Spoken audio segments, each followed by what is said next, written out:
এই দেশ ছেড়ে পালিয়েছে, আপনি দেশ ছেড়ে পালাতে বাধ্য হবেন। তোমার এই সংগ্রামী উপস্থিতি, এই বাম পাশে যারা আছেন আপনারা পিছনে যান, বাম দিকে যারা আছেন পিছনে যান, সামনে যান।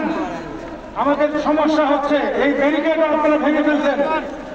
বাম দিকে যারা আছেন পিছনের দিকে যান, সামনে আনার চেষ্টা না করি। এই মুহূর্তে সংক্ষিপ্ত বক্তব্য করবেন মৌলানা বুরহানুদ্দিন কাসেমি বিবারিয়া।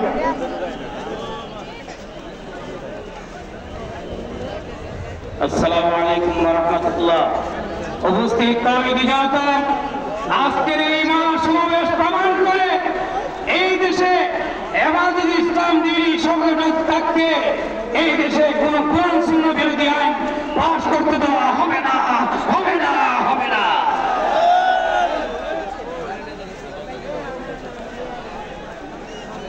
সংগ্রামী উপস্থিতি, এই পর্যায়ে বক্তব্য নিয়ে আসছেন হযরত মাওলানা জাকারিয়া নোমান ফয়জী। হযরত মাওলানা জাকারিয়া নোমান ফয়জী,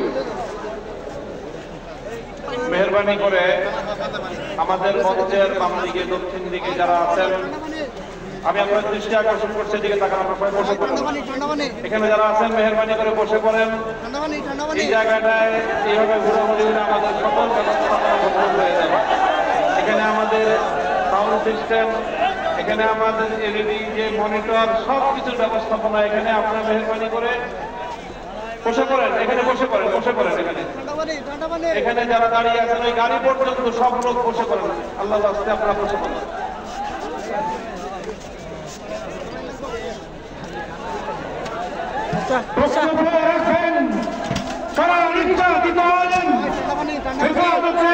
সংগ্রামী সহকারী মহাসচিব জনাব মৌলানা হাবিবুল্লাহ মাহমুদ কাসেমি।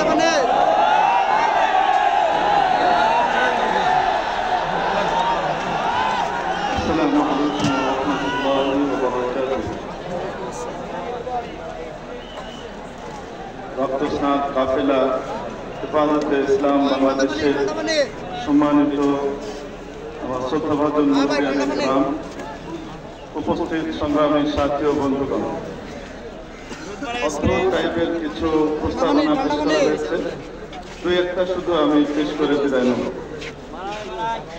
একটা প্রস্তাবনা হলো, বিবাহ পরবর্তী সময়ে স্বামী আর স্ত্রীর মাঝে রিলেশনশিপের সময় যদি স্বামী জোর করে তাহলে এটাকে ম্যারিটাল রেপ হিসেবে, বৈবাহিক ধর্ষণ হিসেবে গণ্য করার প্রস্তাব দেওয়া হয়েছে। অর্থাৎ সেক্ষেত্রে স্বামী হবে ধর্ষক, ধর্ষকের সাজা নিশ্চিত করতে হবে। কিছুক্ষণের জন্য আমি ধরে নিলাম যে আইন পাস হয়েছে এবং এ ধরনের একটি মামলা কোর্টে উত্থাপিত হলো। স্বামী দাবি করছে জোর করেনি, স্ত্রী দাবি করছে জোর করেছে। অতএব ধর্ষক প্রমাণিত করতে হলে সাক্ষীর তো দরকার। আদালত দুইজন সাক্ষী কোথেকে আনবেন আমি জানতে চাই। খুবই সুন্দর একটা প্রশ্ন। অতএব এখন থেকে এই নীতিমালা যদি পাস হয়